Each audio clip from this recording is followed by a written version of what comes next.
He's won a lot of games in his brief NFL career, but none of them have been playoff games. His only playoff appearance was in 2016 against Aaron Rodgers, which was a loss. A final field goal in the division rounds. But Dak does know that winning in the postseason is what matters most. I think it's everything. I don't pay attention to any stat but wins and losses. So when you say success of a quarterback or a quarterback success, depending on what they do in the playoffs, I think that's where the checks get written and they make their money, to be honest. Our job is to win, no matter what happens, no matter how you play individually. At the end of the day, it's to get the job done. Excited for my opportunity to be back in the playoffs, missing it last year, but excited for this team and just knowing what we've got. I can't wait to watch this game. I see what you did there, Dak. I heard it. I heard you slipping the money and the check in there right in the middle of that very quarterback speak quote. That's what you did there. That's where you earn your money in the postseason. Let me tell you something. Checks are written. Joy, if they beat Seattle, if Dak beats Russell Wilson in Seattle, you might as well back up the Brinks truck to the Cowboy facility on Monday. You have no choice. You are paying him $28 million a year. You have no choice. You have no choice. As a Cowboy fan, you should almost root for a collapse. Because if Goulet, you love the Cowboys. If they win this weekend, it's over. You have no leverage on Dak. It's also worth noting, in the playoff game he lost, it was arguably his best game. He played great, just Rodgers was better. Yeah, Aaron made the great throw to Cook. He was incredible. Yeah. I don't know. I gotta agree with you there. I mean, look, either way, they're going to have to pay Dak, but No, they're paying him every time. Seriously, what if he has 3 touchdowns this weekend? The one thing about Dak, and I'll say this about the Cowboys, is at this point they're comfortable not winning Super Bowls, right?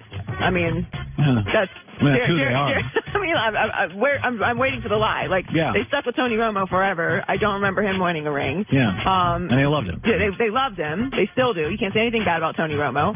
Jerry is going to pay Dak. They're going to stick with Dak no matter what happens. I mean, and at least with Dak, you're going to be consistent. He's proven he can win games. No, he's a grown-up. By the way. He's great with the media. No, he's not trouble. Complete grown-up. There's a lot of things I like about Dak. It's just not his arm. The Cowboys are still going to be a huge brand. Yeah. Winning Super Bowls isn't for everybody. That's right. Being awesome isn't for everybody. All right, we'll move on. Cowboys fans are going to be so mad. All right, so the NFL hasn't assigned a team yet to participate in Hard Knocks, but being forced to do it is apparently the only way the 49ers will be featured on the show. Both Kyle Shanahan and GM John Lynch are strong no's, with Lynch previously saying it's not something we would be really excited about. I love the show, but I think some things are better left behind closed doors. I fundamentally have a problem with cutting players and things of that nature on camera. It's not something we would be thrilled about. Thank you. Yes, thank you. And it's awful. Shanahan said it's a hard, bad stance. You will see the worst entertainment possible by me. Here's my thing about Hard Knocks. I hate the idea. I would hate it if I was a head coach or a GM. And you have to cut players on camera? The cutting of the players is the worst part. I get it because it is an actual part of training camp, and it's a part of the process of making the team, and it's a human element of it. And I feel for the guys because it's embarrassing, and you know what it is. And I hate the scene where they get the call and they know it's the call. Awful. It's awful. But I also just think it's just a colossal distraction at a time when they're always rebuilding teams that are in these situations, and it just adds to it. Look at the Browns. It only added expectations, and they were a disaster this year. The NFL can force a team to participate in the show as long as it meets 3 requirements. The organization has not been featured on the show in the past 10 years. The club hasn't been to the playoffs in the last 2 years, and the team does not have a first-year head coach. So at least they spare people from that. So it's the 49ers, Raiders, Giants, Lions, or the Redskins. Let's put the Browns on again. I think they're more interesting. I put the Browns on again. And they'll probably do it because they just want the attention. So I don't know. I think. Well, you can't really do the Raiders. Where are they playing? Yeah, that's a good point. We don't even know where they're playing. So it may end up being. I think it'll end up being the Lions or Washington. Finally, Anthony Davis had a game last night against the Nets. He finished with 34 points, 26 rebounds, and 3 blocks. And somehow the Pelicans still lost. And Anthony Davis expressed his frustration after the game. Everyone's frustrated. Players, coaches.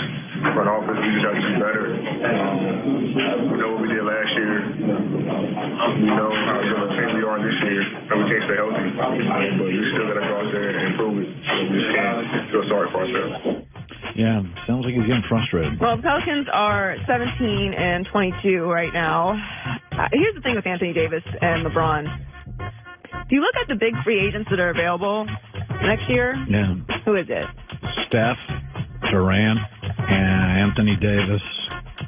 Kawhi. What's Kawhi's situation? Kawhi. There's a lot of good ones. Kawhi is not going to go to the Lakers and play with LeBron. No, he's going to go to the Clippers. No one believes that. Kevin Durant is not coming to Los Angeles and playing with LeBron. I agree. So who's left? You feel like Steph's going to come? No, Anthony Davis is it. It's Anthony Davis. Yeah, no, I've been told Anthony's a Laker and Kawhi's a Clipper, and I've been told that by multiple people that I trust. So this whole thing with LeBron talking about Anthony Davis and it's all done.